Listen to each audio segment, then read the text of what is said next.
Person one loves person two. Guess what? Shenanigans ensue. Person one hates person two. Guess what? Still shenanigans ensue. Person one fake dates person two. Guess what? You guessed it. Shenanigans ensue. Co-host one reports to co-host two. The name of the show? Shenanigans ensue. Yeah.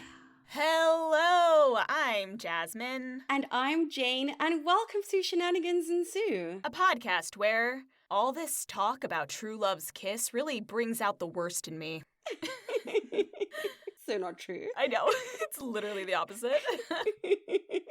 Each episode we'll watch a rom-com and discuss its merits as a member of the rom-com genre. We'll cover well-worn classics, hidden gems, and everything in between. We'll give you our unsolicited opinion on every trope, caper, and flim-flam the film used, or maybe abused. Not in this one, though. And of course, the shenanigans! Happy Valentine's Day, everyone! Happy Valentine's! I cannot believe it. Already Valentine's Day. Mm-hmm. This is our very first episode coming back from break, and we're coming in hot. Hot, hot, hot. So, we have a few things going on for this episode. It is our Valentine's Day episode. It is a double feature for the month of February. We also have a guest, and it is that guest's birthday. Oh my goodness. I know. So I'm going to let him introduce the movie himself since he got to pick it because those are the birthday rules. Yes. It's my very, very good friend, Federico Mallet. Yay! I've been dreaming of a true love's kiss that is being here at Shenanigans Ensue. I've been dreaming about this true love's kiss. Aww. Yay! I feel like I've been a fan of you two since the very start. I feel like I was a cartoon character listening in my kitchen, and now I'm real. You're in 3D. Are you real? Now I'm here. So, if that wasn't obvious enough, Yes. the movie we're discussing today is Disney's Enchanted. Enchanted! Enchanted! Yay! I am so excited. Oh, And my of course, goodness. that means that all this incredible luck for coming back in this year and this double feature and this birthday episode means we're doing an Amy Adams double feature. It's like it's chance. But what if it wasn't chance? What if it wasn't an accident? Which is, of course, one of the quotes of this movie. It's so quotable. It is insanity how quotable this movie is. Indeed. And that's not just because I've watched it like 50,000 times. We literally watched it all together, and in our group chat, we were constantly sending each other quotes for the top. What about this one? What about this one? What do we pick? So I guess we don't have to do the usual spiel of, Federico, why did you bring this movie to us? Oh, yeah, it's obvious. I mean, go ahead if you want. Well, I'm wearing a Disney Through the Years t-shirt. Yes. So Disney has just shaped me as a human being. Let's just put it like that. From the moment Fair. I was brought on this earth, I've been brought up by these films that I cherish and love so much. And this movie just managed to poke fun at them and homage them in such a beautiful way, in equal measure. So it's just, it means so much to me. I think it's an outstanding feat to accomplish. Yeah. Yay! Okay, and then the other question that we also ask our guests is, what is your favorite rom-com trope and what is your least favorite rom-com trope? All right, so we're talking rom-coms in general. Yes. In general, yes. Great. My favorite trope is a big romantic gesture. Aww. I do think is one of the hardest things to write. We like it to be cheesy, we like it to be ridiculous, of course, but for something like that to hit emotionally for real, and you be like, that moves me, I think that's one of the hardest things to pull off writing for movies in general. Yeah. Don't get to me wrong. Do it Yeah. without a hint of irony, because we don't want to feel awkward. Yes. Exactly. And to say, I would actually not cringe if someone did that to Yeah. me, you know? Yes. Oh, God. That's a high bar to the clear. hardest of things to accomplish. It is. Yeah. And my least favorite trope is, romantic comedies are big on lies. So it's always a big lie, a big misunderstanding. People are pretending to be something they're not. Yeah. And by the end, it typically gets fixed, but I don't buy that relationship's going to necessarily work if everything that we've seen was built in a lie. This is why I did Yes. not like How to Lose a Guy in 10 Days. Yeah, I get that. I still love that movie though. You wanted the breakup situation at the end of that movie. Yeah, maybe they come back together later. Oh, like taken 27 dresses with the younger sister. A year later, they're different people, and they try again. There we go. I needed that. Yes. All right, everyone. We've talked your ear off enough already and haven't even given you a plot synopsis. Hopefully you don't need one. I'm really sad for you if you do, because you should have watched this. Well, really happy because you get to experience this movie for the first time. Oh, there's that. If you do, please send us reaction videos. Oh, please. I would love that. So that plot synopsis is... On her wedding day to Prince Edward, a cartoon heroine Giselle is sent by an evil old hag to a place where there are no happy endings, aka three-dimensional New York City. There she meets divorce lawyer Robert and his daughter Morgan. Shenanigans ensue! And do they ever? General thoughts. I love this movie. Yeah. I love this movie, is my general thought. I think about 100 times between the three of us, we kept messaging, what incredible acting! Everyone is committed. Yes. Everyone knew their characters and played it with their whole freaking hearts. Indeed. And general thoughts, I just want to compliment this concept is so brilliant. This was pitched by someone who was not in the Disney team. Oh, I didn't know that. Yes, and it was supposed to be grittier even, right? And Ooh. I applaud Disney for buying this script and going with it. I kept writing bold Disney, bold Disney, bold Disney, right? So I just want to applaud the concept of the perfect marriage between New York City and a fairy tale and how messed up that turns up to be. But it couldn't happen anywhere else that's not New York City. No. Like, for it to really make sense, these things happening and no one bats an eye because it's New York City. And it could conceivably happen. Yes, the World War Tower looking like a castle. All the beautiful settings in Central Park. Like, it just makes sense, and the concept to me is perfect. And somehow, I can't remember which one of you mentioned this in the chat, but this portrayal of New York City is more realistic than other portrayals we've seen in movies we've covered on this very podcast. Seriously.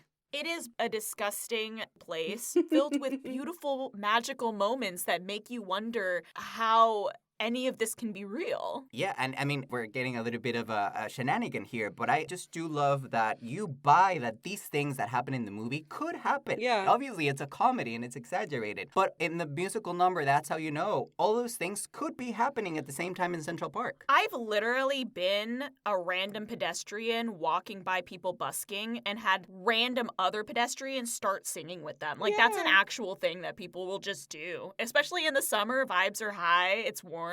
Hell yeah. People in costumes, People dancing, impromptu. 100% happens. Now that you mention it, the fact that a woman is dressed up as a princess in Times Square is not even a weird thing. Nope. No one cares. The costume characters. Yeah. The fact that Exactly. she came out of the sewers is a little weird. But not even that much. yeah. Even one of the moments with all of these extras, all of these Yes. one-liners act appropriate. Yeah. They're so funny. Edward is pulling out his sword and the businesswoman walking behind him looks but doesn't say anything or really make a face. Just continues on her merry way. All the way to the bus driver, you mentioned her. Yeah, all these tiny characters doing the most, all the New Yorkers. I want to just applaud you. It's not just the leading cast, right? It's like the man who steals her crown at the beginning, the woman who she's almost stabbed by Edward on the bus. You know, like all these, they really work hard. People at the end at the ball, they think, oh, this is a show. Makes a little sense. I loved that. This show is way better than last year's. Yeah. Everything is so justified because it's New York City. So I just want to say, way to go. It's so good. We could keep going on and on just about general thoughts, but we should get more specific. Yes. Yes. Let's try and have some semblance of structure. Ugh, if you insist. Because we love this movie so much. I We'll just go know. on and on and on. Okay, so we've got so many incredible tropes. We've got narration. We've got grumpy and sunshine. We've got love triangles turned into a square Something. plus other... Oh, gosh. It all works out in the end. Everyone's happy. Which is good. Honestly, I love this for all of them. Yeah. We've got Meet Cute X3. We've got Fish Out of Water. We've got a slow burn. slow burn. Oh, so beautiful. We have montages. Yay. We have music doing the most. Capital MOST. Especially the original songs. Yes. We have fairy tale tropes. Oh, and with those fairy tale tropes, we've got so many original voice actors. We'll get into it, but I didn't even know about this.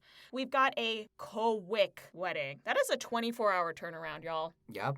Less even. We've got talking animals, an evil stepmother, and true love's kiss. Because it's not a Disney movie without it. As the guest, Yes. what trope do you want to do first? All right. I think I want to talk about Love Triangle Square. Yes. Yeah. Such a good one. Which I love in this movie because in most rom-coms, they feel the need to make the significant other who they're already with a bad person. They always do that. They're mean or they're cheating or they try to make it easy for the lead to leave their significant other. Yeah. And they did not do that here. No. You Like don't have to. Nancy, who's played by Idina Menzel, we're all asking, which Disney casting Idina Menzel in a musical and not having her sing. I know. Bold choice. But love that for her. That was my only gripe with this movie. That's the one thing. She was pre-auditioning for Frozen. Don't worry about it. Yeah. You know, I love that for her. It's new, right? It's not just her voice. She's a great actor, too. Yeah. But we meet Nancy, and she gets the most difficult opening scene. Yeah, Yeah. Which in the Yes. wrong hands could have been played so horribly. Like, Yeah. I wanted to stay here, and you were just worried about crowd control. And like, what? So you can have some grown-up girl bonding time? But she says it in a way, You can tell she's hurt. yes, Yeah. you get it. Yeah. She's not awful. But it's still funny as well. You know, and at the same time, we meet Edward, who could also be played so poorly, so arrogantly, and is brilliantly played by James Marsden. He has a big, healthy ego, but he's not He's a clueless. mean. Yes. But a doll. Yeah. Just a sweetie. The epitome of that portrayal for me was when Nathaniel asks Edward, "Sire, do you like yourself?" And the way he says that line, What's not to like? is not conceited, but still so true to the character. It's just so matter of fact. And I was like, yes, you so easily could have gone a different direction with that. Yes. I think it was beautiful. It's the lack of irony. We're going to say this a lot today. And that's when the two couples come together and you realize that Idina, like so many women I feel in this day and age, is perhaps ashamed of admitting to herself that she wants a happily ever after. Yeah. Right? That she has to be a going about New York woman and she really wants the romance and she says like, wow, real flowers, they're not virtual, you know? Which, Robert, come on. Honestly, that says more about Robert than anything. That's bleak. But like how hungry she is to go to the damn ball. She got like 24-hour notice and she found a period appropriate ball gown. Yes. Girl. I love that the movie, without us knowing where it was going, it was weaving that when at the end Edward comes to her like, why so sad, beautiful lady? And with Yeah. the shoe, and she's just like ready. Even if the movie is telling us, get to know someone first, it's like, girl, go get your happy ending. Go throw away your cell phone. If it doesn't work out, you come back to the real world, but go Right. get your romance. Go get what you need. I love like, yeah, work called. She was like, I don't need this. Bye. I'm queen now, I guess. Yeah. I'm a princess. That's so fun. We talk about that a lot. Another one where we really noticed that was single all the way. You don't have to make anyone in the triangle unlikable. Exactly. Yes. It's an easy way out. Yes. And I love that everybody has an arc, right? I mean, Edward, who never understands the chipmunk, he's so self-involved. And by the end, When it really matters. yeah, once he's put his own needs aside and he understands that Giselle's happiness is not with him, he finally understands the chipmunk. That's the Aw, moment when so he's like, nice. now I get it. So so he even cute. gets an arc, which is amazing. This movie's so cute. Yeah. You know what I want to do, so you can go first. Thank you. Montage, montage, montage. Wow, I love this. Obviously, the best montage in the entire film. I mean, maybe two, but my favorite has got to be the emergency shopping montage. Yes. Okay, Morgan? So sweet Lovely. and cute. Girl, that's not what your dad meant by emergency, but she took his credit card. Because the line is so brilliant. It's like, I know what we need, a fairy godmother, and it's a credit card. And she's dressed up as the fairy. Yes. It's so good. I just love that one. I love the going in and out of the shops, the accumulation of the bags, getting their little makeover moment in a salon and that heart-to-heart they have. It's so precious. And it has one of my favorite lines. Morgan's trying to explain how to date to Giselle, and she's like, you don't want to wear too much makeup because boys get the wrong impression, and they're only after one thing. And Giselle's like, what is it? I don't know. No one will ever tell me. So, writing again. Yes. Beautiful. So good.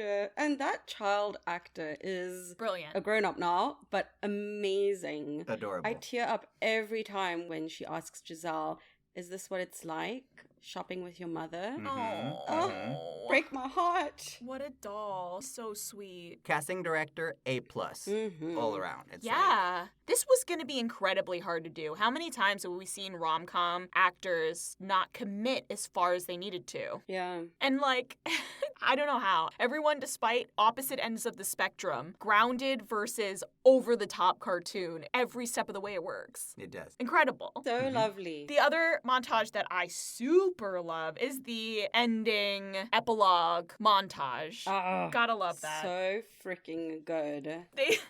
My favorite thing about that is we're doing that made for this movie song. And the lyric is, start a new fashion, wear your heart on your sleeve, as we're introducing the fact that Giselle has opened a clothing line of her own. Stop it. That's perfect. I'm so excited because I noticed a couple others and I went back and I rewatched the song and I Yes. wrote each quote with the corresponding thing that happened. Because I was Yes. like, this is too over the top and I love it. This is like, I'm cheating a little bit because it's kind of into the music doing the most. Oh, we'll do both. So if you don't mind me diving in. Oh, no, please. I don't care about the other montage as much. Okay. And plus, this was the one you were going to pick, right? Yeah. This is like your favorite trope. This is what I was going to talk about in any case. So we have storybook endings, fairy tales coming true. Edward is putting the shoe onto Nancy's foot and it fits. So we're starting there. I am giddy. Then it goes to, let's just admit we all want to make it too. They're running off to the Sewer. manhole to jump in. Jump in the sewer. Smash cut to ever after a cartoon happy ending. Yes! So ridiculous. We love a smash cut. Then, as you mentioned, it's the start a new fashion thing. And then we have, you might even wind up being glad to be you. And that's Nathaniel signing his book. Oh. And we pull back and he's looking at two very hot women. Oh. And the book is called Vanishing Your Inner Evil Queen. Yes. He finally got that self-respect. Didn't Finally. even read the cover. I love that. Music doing the most. Love a self-help book. Yes. Wow. I don't know if all of those creative notes were given before the song was created, but wow. Or if it was just destiny. Destiny, like the horse. The horse is named Destiny, everyone. Exactly. So good. But, you know, that montage, I love this. They're taking care of each character. Everyone gets what we deserve. We've invested in this character. Pip, the chipmunk's book name is Silence Isn't Golden, Oh. after he's lost his voice. Yes. And then, you know, I love the fact that we're seeing a wedding and not a wedding. It's Yeah. like, there's options, everybody. Yeah. Yeah. Robert and Giselle just moved in together, and that's their happy ending, right? Yeah. And they got new curtains. Had to, necessary. Speaking of Pip and his little book, Silence is Not Golden, I did feel kind of bad that the only New Yorker who got sent to actual New York couldn't actually speak when he got there. I've never noticed this before. Yeah, I never noticed it either. He has a New York accent He's when the the only cartoon one, character, and I yeah. don't think that was an accident. Yeah. What if it wasn't Chance? What was Just delightful. Yes. I also really like the detail that Giselle took over Nancy's fashion business. Like, I think that's the same space. I didn't even realize that. I may just be making it up. No, I I love. think it is. Nope, canon. Yeah, and the rats are still helping, right? Like they're helping in the business. The rats and the That one pigeon. one-legged pigeon. What I love is it didn't come out of nowhere. Like Giselle's arc, I love that the director gave her little things things to suggest that that's where she's going. Yeah. She has this pursuit of just like finding herself. Ooh, you just gave me chills. In the Happy Working Song, she's reading the newspaper. She picks it up and she's reading the newspaper. And when Robert shows up in his robe, she is reading the book that he gifted his daughter about Yes. important women who changed the world. I didn't notice that either. She is reading it. She's reading Rosa Parks and Madame Curie, and so that we could see this arc of Giselle becoming invested in herself as a real person. Cute. Yeah. That was my most excited moment about music doing the most, but I do want to talk about a few other things. Yeah. We are obviously in a musical, so the songs are going to do a lot to be forwarding the plot, but the attention to detail is just so amazing. That's how you know it could just have been about forwarding Robert and Giselle's relationship, right? But there's so many other things at play there, including sending the flowers to Nancy, seeing Robert slowly warm to Giselle a little bit more, introducing the concept of him not singing and not dancing, which pays off at the end. Like, there's just so much detail happening in all of the musical numbers. Mariachis. Yes. I didn't realize I needed a mariachi and reggae combo. Yes. And now I need more steel drum and guitar. I just need more. What a winning combo. It was so good. Shout out to the brilliant man, Alan Menken, who's composed most of Disney movies of the 90s going forward. Hercules, Little Mermaid, Beauty and the Beast, Aladdin, and of course they brought him for this task because he did all knows, of it. He knows Disney history. Yeah. Right? So from going to the more classic sounding True Love's Kiss and Happy Working Song to the more modern, a bit more Kiss the Girl, Under the Sea. Yeah, that's what I was thinking. Right? I was like, it's serving Kiss the Girl. It is and... serving Kiss the Girl, and they're in a boat on the lake. Yes. References. Yes. I love that so much.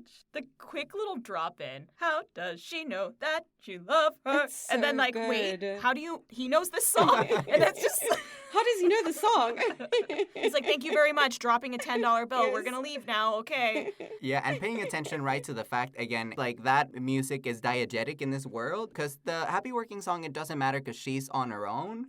And so she could be imagining the instrumentals. It doesn't really matter, right? Yeah. But for that song, I love what they did at the park. It's Yeah, amazing. everyone is participating. There's a parade at the end around the Yes. fountain. Are you kidding? Everyone got together to make this It happen. makes me so happy. So happy. Do you want to jump to another trope that you really love? A trope that I really love is the grumpy versus sunshine. I'm going to focus on the grumpy. Yeah. I want to just give props to Patrick Dempsey because it's easy to underlook his performance because Amy Adams and James Marsden steal the show. They're so big. They're so big and they're fantastic. But every time I rewatch this movie, I appreciate Patrick Dempsey even more. Hell yeah. My sister, who's a film critic, did the interviews for this movie. Oh, I didn't know that. Yeah, and Patrick Dempsey told her it was hard to be contained because he wanted so badly to meet the other two at their rhythm and at their energy. And the director kept pulling him back. It's just like, no, you can't. There needs to be that contrast. I hear that. And it pays off so well. It really does. Because the trap was to play him as this bitter, done with life. Ugh, I'm done with it all. And yes, he is sarcastic. Yes, he's done. He's a divorce lawyer, for God's sake. But he does it with such grace. And I think he has some of the hardest acting moments, to be honest. Like, to make us buy that he's going to stick with her 2 times? Yeah. Because it's so realistic, right? It's like, no, we're going to call you a car, miss. You can't stay in my house. You are a stranger. Yes, that's so realistic. That's how your TV gets stolen. Yeah. You're unstable, too. And he has a little girl. Yeah. Yes, exactly. So that moment of silence when he's just looking at her fall asleep and it's like, it feels wrong. It's like throwing a child into the street. Yeah. And the fact that they added, Morgan, you're sleeping with me. Come on. I love that. For safety, just in case. Exactly. We'll Yeah. lock the door. So again, within the realm of this fairy tale, they're keeping it real. The second time is when he gives her money and he's like, we're done. And then after 5 seconds, she's giving away the money. And she's like, I can't. And that's how you can tell that it's going to work out between them because he's already so soft inside. He's just been hurt. Yeah. Right? And I don't know. He's just the way Patrick Dempsey plays his role is that he's so hungry for joy and trust. He's really hungry for that. He's just so skeptical because that's what New York does to you. Yes. Yes. And again, bold Disney that they have his wife leave him Yeah, not versus dying. just die or something. They usually right? kill the parent off. And that he's heartbroken. Yeah. So yeah, and I think that's representative of a lot of New Yorkers hungry for that fairy tale. Just give it to me once, you know? For someone to be unironic for 2 freaking seconds. Yes. His face acting. Oh, Masterful. Every moment he is listening so wholeheartedly to his scene partners. You see everything on his face beautifully. God, it's so fun to watch. Props Patrick Dempsey for giving it a proper arc. We see him change throughout the movie. We see how he confronts her with the whole like, Giselle, let's be real, because he now respects her, right? So thank you for giving him that arc. And Patrick, you're also masterful at cheesy lines like, only when you're around to catch me. I know. So sweet. I expect nothing less from a Grey's Anatomy alum. He got practice. You better. Yes. Delightful. And then the sunshine aspect, of course.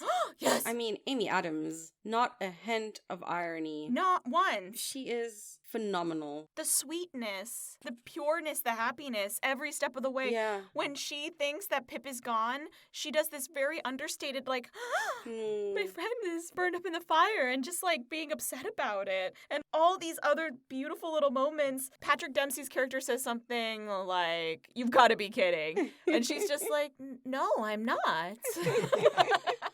Or the, well, welcome to New York. Yeah. Thank you.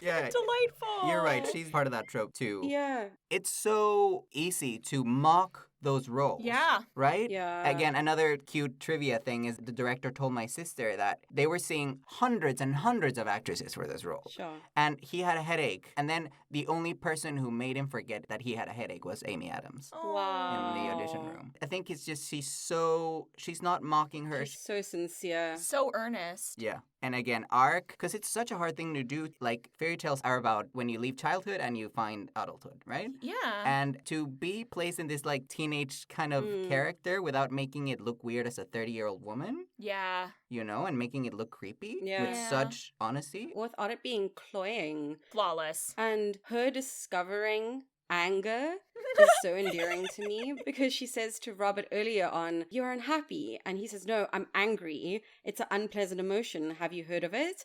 And then much later, we get the payoff of that where she realizes that she's angry. And it's so funny because she's navigating all these different emotions. Yeah. It's so beautifully done. She discovers sexual tension at the same time. Oh, talking about that slow burn. Oh, that too. Damn. So funny. Bo Disney, touch that chest hair. I know. I was like, okay, that robe has a deep V. Yeah. All wet from the shower. And he just, excuse me, gotta go to bed. Speaking of that slow burn. Which feels so ironic to call it that because all of this is happening over just a couple of days. Right? But the way we watch these two fall in love so slowly and so sweetly when Robert is literally escorting Giselle out of the office. He's so incensed with her, right? I know. She's ruined things between him and Nancy. She's messed things up with his job. Yeah, jeopardized it. What else has she done at this point? She's destroyed his curtains, but he still lets her go first into the elevator. He's still caring for her, even though he's angry with her. Still a gentleman. Another little moment was when they're in the restaurant and Nathaniel brings over the apple martini and Robert says, be careful, it's poisonous. Ha ha ha, joke. Those things will creep up on you. It's probably because he realizes that this woman has never had alcohol before. Not once. Yeah, not once. So funny. And he's showing care for her. It's so subtle. The attention to detail is incredible. And I think you're right. I think as a romantic comedy, I love that they're both teaching each other and they're never loose character, right? It's like, oh, well, I forgot who I was talking to. And she says, well, I hope you don't forget. Oh. I love talking to you. You know, it's just like, I really, really see that grow. It's so sweet. If I was going to do another trope, it really would be to describe the shenanigan of the evil stepmother entering into the real world, which is maybe one of my favorite smash cuts in the film, if not most favorite. Genius. Giselle and Morgan have just finished their emergency shopping montage, and Morgan says something about stepmothers, and Giselle says, oh no, they're not all evil. Edward's stepmother, I've heard she's lovely. Smash cut. Susan Sarandon in the real world being evil in Times Square. It was so delightful. And her first line being, hello, worthless, to Nathaniel. Amazing. She exploded out of that manhole, too, by the way. Like the queen she is. Everyone else kind of like plopped out. Big entrance, Susan. Okay, so now, what, if any, is your favorite shenanigan, Fede? I think my favorite shenanigan, which is not necessarily a rom-com shenanigan, but it is that Happy Working song. It is both hilarious and disgusting. Yes.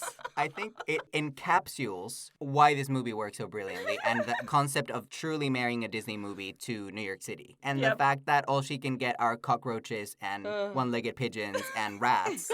A swarm of flies. And the lyrics, right, that she sings, scrubbing off the toilet. Ooh! Like, we just sang about the toilet. Goodness. I said toilet. You know, and just like a hairball from the shower. And it's just like... Oh. And again, the fact that it's realistic, quote unquote, that you could wake up any given day in New York City and find that in your apartment. Yeah. Vermin. But they just won't be cleaning. See? So in the realms of comedy, it's still things that can happen. He wakes up and there's just rats. And the horrifying reaction he has to it Yes. is so funny. Because again, accurate. Yes. I mean, I really love the introduction of that one-footed pigeon who continues to make appearances The most. throughout the rest of the film. Oh my gosh. Love that pigeon. Attention to detail one more time, because that's how Morgan wakes up, because that poor pigeon only has one leg, and so he drops the dish. Yeah. And he comes back later, he's helping in the shop at the end. Little buddy, you're doing your best. Do you see? Everyone has an arc in this Even movie. the pigeon. I really wish I could just sing and call upon nature's best to help me with something. I kind of wish that were an actual thing. Just go to the window, and all the Yankees rats come and help me. Just everything's so interconnected, right? Because there's this Yeah. great moment where two very cheeky pigeons who, as soon as Robert enters the bathroom, they cover her with a towel, right? Yes. And then he's trying to pick up, and it's like, don't worry, my friends will do that. And she sings again, and then they hit his face, so he falls, and she falls, and then Nancy comes in. So I just want to say that everything's so carefully weaved together, right? All the details. This room is magic. Where does the water come from? So good. Yeah, that's something I love, because I think that's realistic, too. If someone were to ask us, we would be like, I don't know. I don't know. I don't know. And then explaining to someone like the concept of dating and the concept of money. Divorce. That's so well done. When you try to explain things you take for granted, you're clumsy. Yeah. Yeah. That was going to be my shenanigan that I wanted to talk about is Giselle and Edward's date. Oh, how cute. Walking the Brooklyn Bridge. Classic. Grabbing a bunch of New York tchotchkes. Love that. He had how many lanyards? A person doesn't need that many lanyards. It's so good. And the concept of a hot dog horrifying him for one moment. Yes. Oh, no, there's no real dogs. Which is another callback. The attention to detail earlier, Giselle is eating a hot dog with Robert in Central Park. There's so many callbacks. Yeah, and they're doing a great job of letting us know it's not going to work out because they're both so awkward. Yeah. Like, once they had to figure out if they can actually talk about something substantial, he's not here for it. He's being so nice. But again, thank you, James Marsden, for playing that in that way where you're just like really trying to indulge her. Yeah. But he wants to go back home and get married. Yeah. Right? He's like, oh, well, how do these dates last? I found you. That's it, right? Activities? What do you mean? Also, I'm still a little pissed that you didn't finish my duet earlier. That's the shenanigan I was going to talk about. Yes! You see, we weaving, just like the movie weaves. Like her friends, what were they? The caterpillars. She says that. The they were- silkworms. The silkworms. Yes. We're the silkworms, everybody. So one of my favorite bits is when Edward comes to the apartment to claim Giselle and he starts singing, I've been dreaming of a true love's kiss. And Robert, of course, true to character, he sings too. Edward keeps singing and then he goes, to finish. And Giselle's like, what? And she's like, oh, I've been thinking. And the way James Marsden delivers this line could have just been a throwaway, but he goes, thinking? So funny. Incredible commitment, incredible listening. Yes, it's so good. And her not singing, right? It's such a great way to show us our arc. Yeah. Of just like, oh, no, right, this isn't a thing anymore. Yeah. I'm slowly becoming real Yeah. little by little. I am a New Yorker now. I also love the line right before that where she's like, oh, Edward's coming. How do I look? And he's like, slightly stunned. Yes. Not that part. Yeah. Oh, how do I look? He's learning how to be a romantic. Yes. One of those moments where you see Giselle change Mhm. was when she's getting ready to leave the ball with Edward, and he says, what's going on? Are you okay? And she's clearly about to cry, and she lies to him. Yeah. She doesn't lie. And she lies to him and says, I'm fine. Mm. As an act of kindness, too. Yeah. So it's not out of character either. Yeah. I think I love the fairy tale shenanigan of the instant wedding of love at first sight. Yay! Yes. And that's how you can tell. I think this is what it's done so well that it could just appear to anybody like a regular fairy tale, but you know that this man is poking fun at that concept, right? Yeah. It's in a way that is also saying, we love you, Disney. Yeah. Right? It's so great. You're signing the checks, but... Yes. And it's both at the same time in equal measure. I love that. When she falls off the tree and they say like, we'll be married in the morning. And we all said, well, if we were to meet James Marsden or Amy Adams, yes, I'll marry I you would in the marry morning. you. Yeah. I'd marry you in the morning. No questions asked. And then we were just like, well, I mean, if we're going that far, then Patrick Dempsey can come. And at that point, Idina Menzel can come too. We'll just have a commune. A love commune is what Ben said. We're here for it. Honestly, Susan Sarandon can come Yeah. too. Straight up. Bring her. Yeah. Touch me. Yeah. Okay.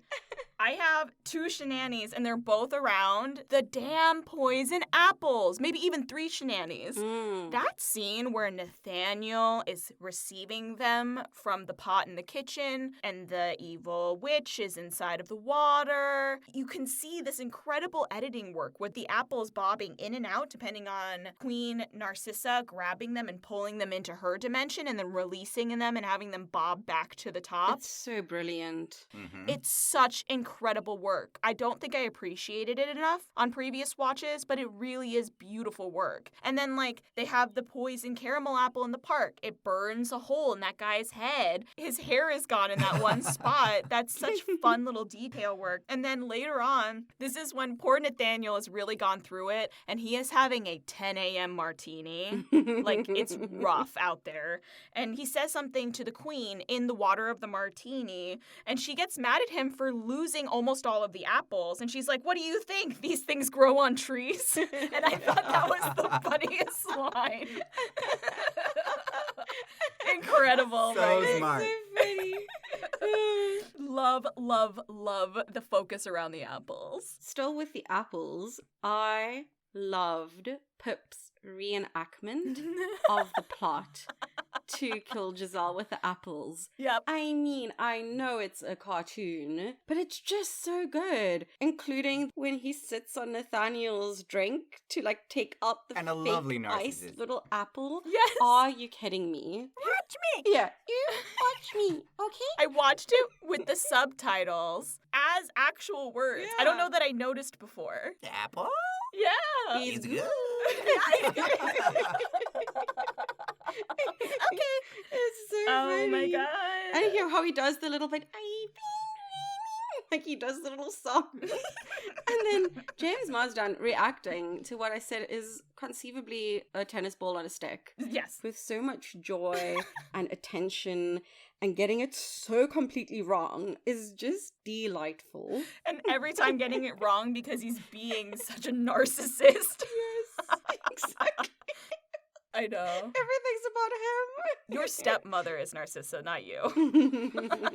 But So I love the shenanigans of her trying to figure out life in New York City. So cutting the curtains to make a dress. Two stunning dresses. Those dresses. Like The Sound of Music, or it's like homage slightly to that too. The perfect cutout, silhouetted with the sunlight streaming in, was so brilliant. Yeah, and I love that he's so annoyed, rightfully so. Yes. And then the second time he's like, ah, lovely. This slow burn. Yes, this traumatized us. When she is at the lawyer's office and she wants to drink some water and grabs water from the fish tank and spits out a beta live fish.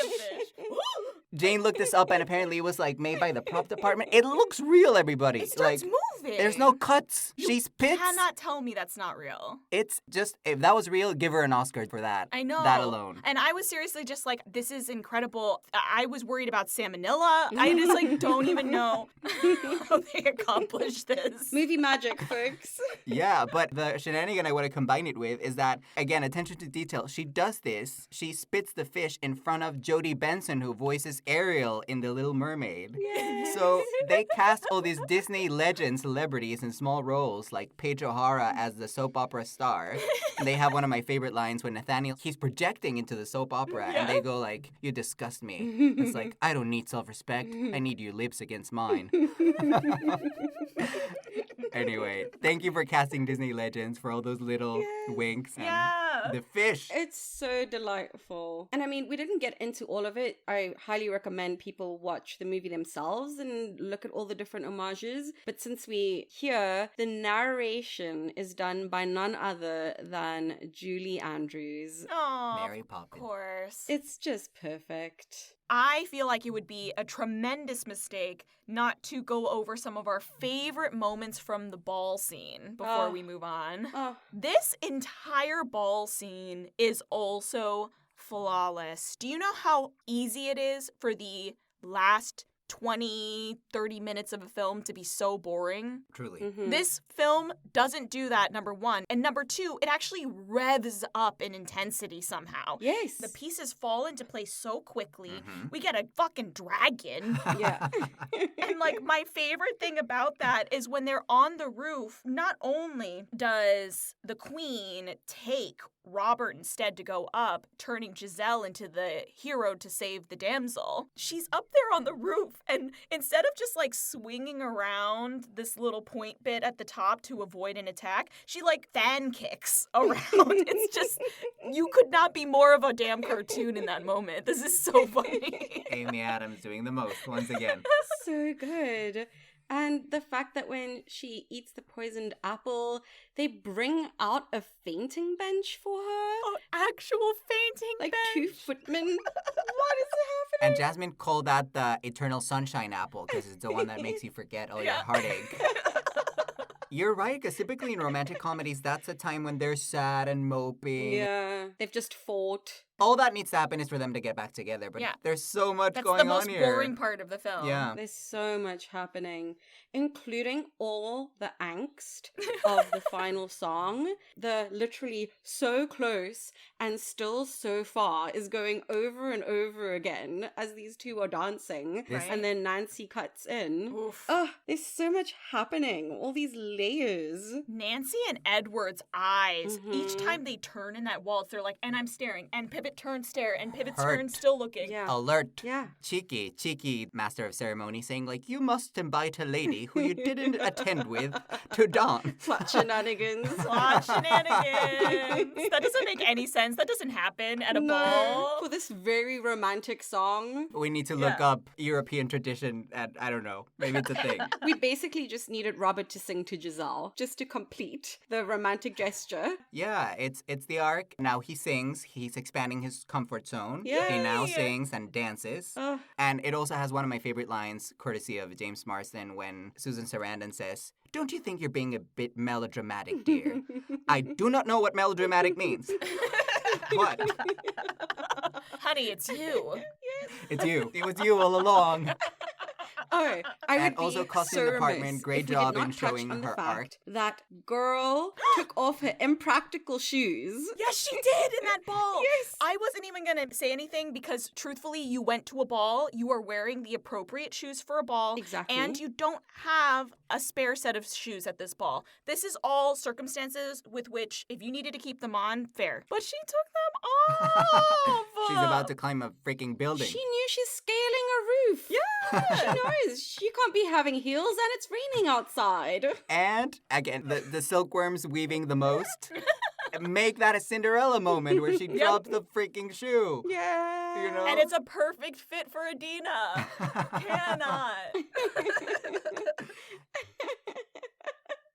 It's such a great detail that everybody's wearing period clothing except for her Mm-hmm. at this moment. And I remember everybody and their mother had that dress during that time period. Yeah. They chose the perfect dress. Yeah. That's when Yeah. I graduated high school. All my classmates were wearing that dress. Quintessential. Yeah. Yeah. That brings us to Fun Fab Fail. Obviously, we know what this is. Fede, take it away. Fab with an F of Federico.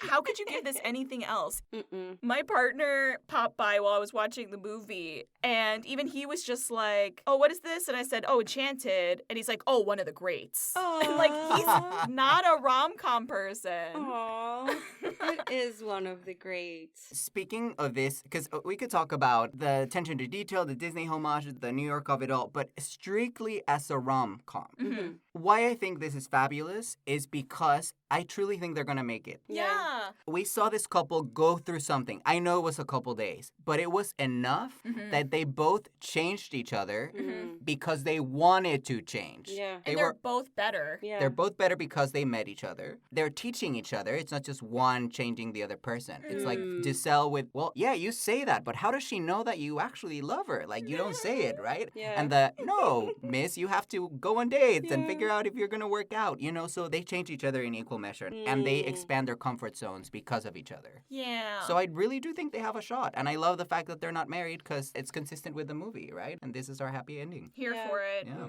I love it. This movie, I keep expecting it to not age well. Same. And every time I return to it, It's better. yeah, it just holds up. And I notice things I've never noticed before. It just makes me feel so joyful. I love this movie so much. It fills you up, and I laughed out loud so many times. That's so rare. 'Cause Yeah. it truly is a comedy. It's a too, comedy. right? I don't, because we've talked about this before on the pod. Yeah. I don't mind an ooey gooey love story. I think it has its place, but I don't like those as much. I'm here for some laughs. Yeah. Yeah. And this has both. Yeah, and it's so good. And they're in equal measure. They're well balanced. Yeah. Yes. Ugh. And to laugh with the leads, right? As they fall in love. That to me is a romantic comedy. Even though it's a musical and a family film, without a doubt it's a romantic comedy Yeah. because you're laughing at them falling in love. I feel like that moment when they're in the pizza shop and he does the little magic trick and she Yes. shakes out her ear because she thinks it's hiding in her Yeah. ear captures how I feel throughout the course of the film. Pure delight. Where I was just like, oh, how delightful. Ah. You're a wizard. I think in this instance, there's also something to be said about just plain old good acting. Right? Yes. This movie is so quotable, but as I was thinking of some of the lines, a large part of that is because of the performance, because of inflections on certain words. Like, that truly adds to this movie being so quotable. Yeah. I'm so full from watching this movie. Yes. Yes. Oh. Which is a perfect segue. I'm so full. Oh my gosh. Yet too. Give me the cheese, please. I'm so excited. Oh my gosh. All right. 3, 3, 2, 1. A Monterey pepper Jack cheeseburger. cheese.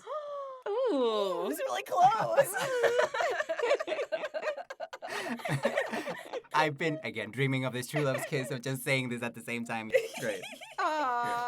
Well, of course, the tradition is Yes, guests go first. So I think this movie has so many elements that it can't just be cheese. The cheese is there and it's abundant and it's delicious, but it's such a container for the cheese, right? It's not just the cheese. It's not just a rom-com. It is a family movie. It's a Disney movie. It's a musical. It has so many elements that make it delicious. So I feel like it's the toppings, but the cheese has a little bit of a kick. It's not just cheese.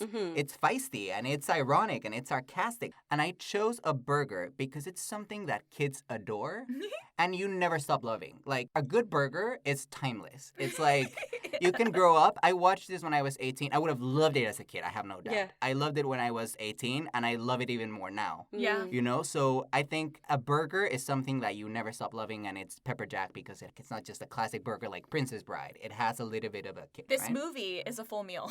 Yes. Love that. Yes.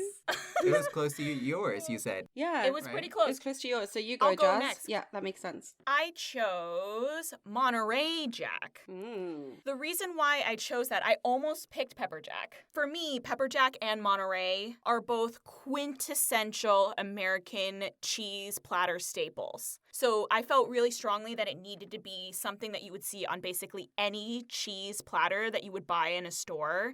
Just like what is considered part of an American cheese board. The Monterey being more of a California thing versus a New York, but still very American. The other thing that I like about it is it's a semi-soft. So it's not going to fall apart at room temperature, but it's still nice and soft, but it holds up if you let it sit there for a while. And then the other part of it is that it's not too sharp. I felt like picking a balanced cheese was really important for me for this one because it is hilarious and I laughed out loud so many times, but it's so sweet and tender as well. So it has that little bit of sharpness that makes you think of a cheddar, but it's also sweet. And I think that for me, I needed to find a balance between all of the things, something that felt quintessential, something that felt like an absolute staple. Yay. And so that's why I went with Monterey Jack. Okay, so I played around with a lot of different cheeses and I was struggling to find what works. And I ended up settling on something quite generic in terms of cheese, which is